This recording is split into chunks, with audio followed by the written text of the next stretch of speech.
Our next guests are here with an inspirational message for disabled veterans looking for a job. They've also got practical advice. Meet Army Sergeant First Class Frederick Williams and Sharon Giovinazzo. Both got jobs through Ability One, and thank you both for coming in. Let me ask you about, I've talked to a lot of people with disabilities, and they say, look, don't look at the disability, look at the ability. And I'm sure that's the message that you'd like to send as well. And I'll start with you, Frederick. Yes, that's the big thing about the Ability One program. They go out and they will actually find a job that will fit your qualifications and what you have done in the past, and they let you have a future with it. Mm-hmm. And Sharon? Specifically under National Industries for the Blind, it's not about the disability, but at the same time it is about the disability. It's providing you with the tools necessary to be able to overcome that disability and find a career within our network of associated agencies. Frederick, bring us along on your journey. The difficulties of coming back from serving your country, coming back with a disability. Talk about the struggles, because I know there's probably a lot of people watching this broadcast today who can look to you as inspiration, basically. Yes, it was very hard at first, and trying to be able to provide for my family after spending so much time in the military. Over half my life was spent in the military. So when I got out, I retired under medical conditions, and I just wanted to go back to work. And I looked for work on a lot of different places, and I tried so many different agencies. And finally, it just, opportunity just came to me back. Some gentleman coming into my wife's office looking for posting a job for disabled veterans, and I was through the Ability One program. Wow. So that's your first link with Ability One. You hadn't heard about it probably. No, I hadn't heard about it, and that's the problem is that if you don't have a disability, you really doesn't look at it, look for those agencies. But once it's happened to you, then you start getting involved in it. Mm-hmm. And it works so well because I do have a younger daughter. My middle daughter has cerebral palsy. Now she's able to work for the Ability One program also, because it helps all people with disability. And what disabilities did you come back with? I came back with post-traumatic stress, limited vision and hearing in my ear and my eyes. I got limited mobility in my lower legs and stuff. So it's the recuperation, trying to rehabilitate yourself, and then facing the daunting task of going out and trying to find a job. It's very difficult. Yeah, it's very difficult because you're always worrying of what's going on. And post-traumatic stress disorder, it's happening in a lot of servicemen today. Absolutely. Now, Sharon, let me ask you about Ability One. What do you, just listening to Frederick here, so it's a chance encounter. He finds out about this great program. Is that one of the struggles, just trying to get the word out?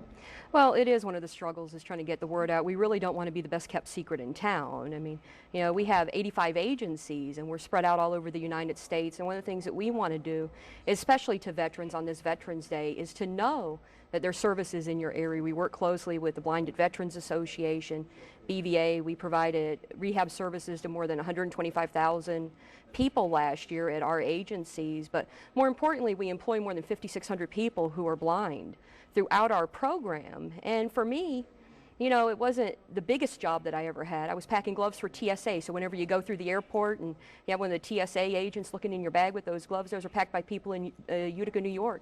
That was the first job that I had, and it was probably the most important job that I had, because I had absolutely no skills as a person who was blind. So that job met me where I was and gave me the ability for upward mobility to move up through the program. And that's really, really vital, isn't it? I mean, and especially when you're talking about vets who are so used to doing so many different things, now all of a sudden they're limited. Absolutely, and we know, it's hard enough to transition back into civilian life just when you served in the military.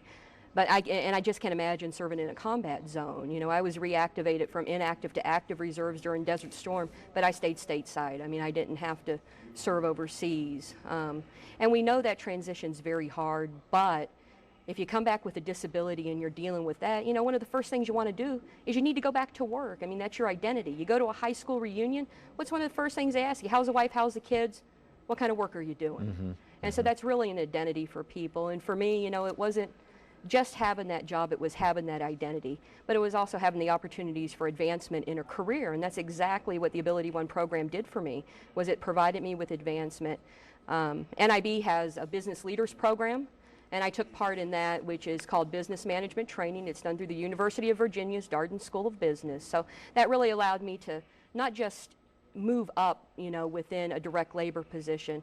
But I moved from a direct labor position to a management position, and then this May I accepted the position here in the Metro DC area as Legislative Affairs Specialist. So Wow. who would have dreamed that I would have had a job that involved going to Capitol Hill and just talking about the good stories that the Ability One program's doing. Yeah, well, it's terrific. Now, Frederick, I'm going to leave you with the final word. There's probably a lot of vets out there watching this broadcast today.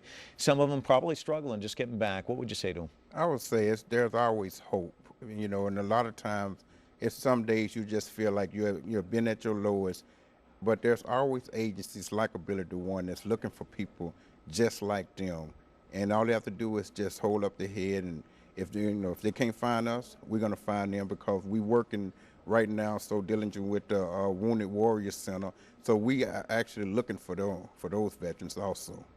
Well, thank you both for your service, and thank you for the continued service, reaching out with this great program. Can we give a couple of websites? You bet. Just to refer, for National Industries for the Blind, it's www.nib.org. And for those government employees, it's in the procurement program. If you want to find out more about our program, go to www.abilityone.gov. But, you know, today's about the veterans. Go out, thank a veteran, take part in the celebration. Absolutely, Thank absolutely. you. And we'll have a link on our website as well if you Great, didn't thank catch those. you. So thank you both again for your service and Thank for you. coming in today. A very important program.